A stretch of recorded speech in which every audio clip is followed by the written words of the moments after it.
About a year after the underground mine fire started in Centralia, a very different mine disaster occurred right here in a small village not far from there. A loaded coal buggy was being pulled up. The cable snapped. The buggy went careening down the shaft, causing a cave-in. It entombed 3 miners for 2 weeks, over 300 feet deep under the ground. This event made world headlines. It also ushered in a new way to rescue coal miners. These men saw visions. They fought hunger, cold, wet. They were terrified. I'm Dee Dee Explores, and this is the story of the Sheppton Mine Disaster. This remarkable story of the trapped miners and their supernatural visions began on Tuesday, August 13, 1963, at the village of Sheppton, Pennsylvania, with the collapse of the roof of the anthracite coal mining operation. By 8 a.m., the 3 miners were fast at work. They had filled their first buggy of coal and sent the cart up the tracks to be dumped outside the mine. The buggy ascended halfway up and the cable snapped, sending the vehicle careening downward and ripping out support beams. That's when the big rumble started, and all hell broke loose, they later told reporters. 3 miners, David Fellon, 58, Louis Bova, 54, and Henry Hank Throne, 28, were trapped. Fellon and Throne had been on the opposite side of the railway tracks from Bova, who thought he saw a safer place and ran towards it just as the roof of the mine collapsed. Subsequently, they lost all contact with Bova and his body was never recovered. We will never know what he endured.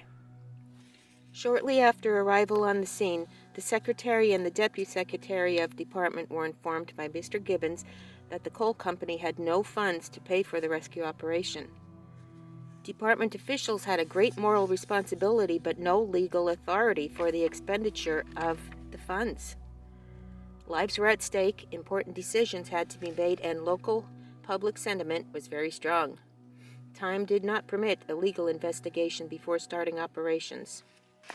The method of rescue required action on the part of the Secretary and the Deputy Secretary to obtain equipment and supplies to do the job. This was done without any hesitation, but with full knowledge of the financial status. Soon, Fellon and Throne's lights gave out, leaving them in that absolute darkness. Being trapped was awful in itself. Being trapped in utter darkness would be nearly unbearable.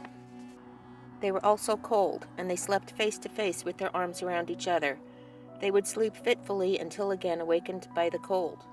David Fellon took care of the younger Hank Throne, who developed a symbiotic relationship with his more mature and experienced partner. Throne would come to believe that Fellon saved his life. Fellon was the acknowledged leader. 4 decades of experience, information, and possible strategies gave him an inner peace and confidence.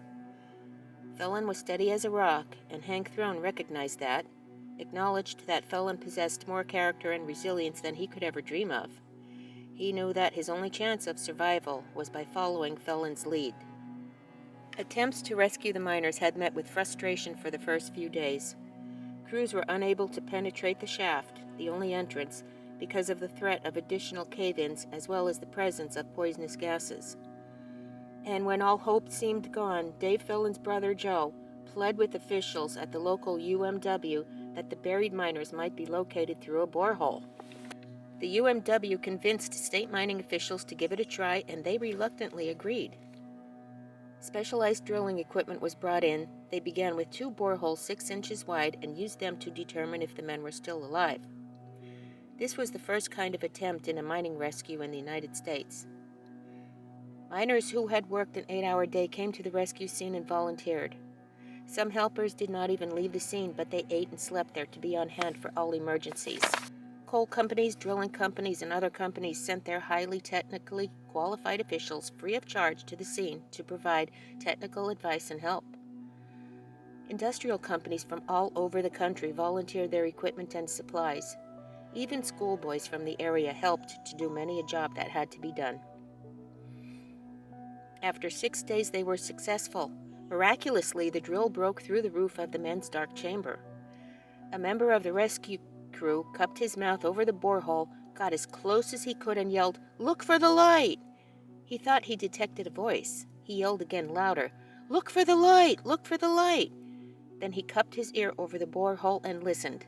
Suddenly he leapt to his feet and screamed, "They're alive! I hear them! They're alive!"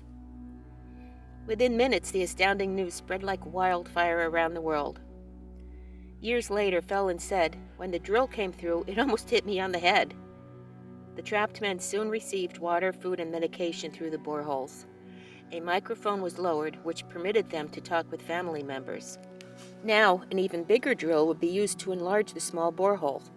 It was provided by Hughes Tool Company, owned by billionaire Howard Hughes, and flown to a nearby airport by a Navy plane, then transported to the site on a flatbed trailer in a convoy of other vehicles and Pennsylvania state troopers. The special rig began drilling on August 20th. People worldwide waited for a happy ending, and it finally came in the wee hours of Tuesday, August 27, 1963. The borehole, just 17.5 inches in diameter, proved more jagged than intended, so when each man donned his parachute harness, coveralls, and football helmet, he was coated with axle grease to assist him sliding through the long, narrow hole. Felon insisted that the younger and more emotional Throne be lifted out first. The journey through the narrow borehole to freedom was an excruciating and claustrophobic experience. This method of rescue was completely new. Since then, it has been used in other parts of the world for other mine rescues. Dave Felon and Hank Throne told their remarkable story to medical experts and a spellbound public. There were claims of supernatural prompted by the remarkable visions the trapped men had witnessed. They recalled humanoids who were dressed in spacesuits with lights on their helmets. They saw the Pope, who told them they would be rescued. They felt strangely wonderful and seemed to be in a dream state. Throne yelled to one figure, "Show me some light over here, over here!" Felon saw him too, he said, but the shape of the man got smaller and smaller as we crawled towards him, and then he was gone altogether.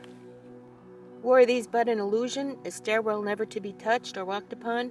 Was it the stark denial of reality, an abdication of the laws of nature?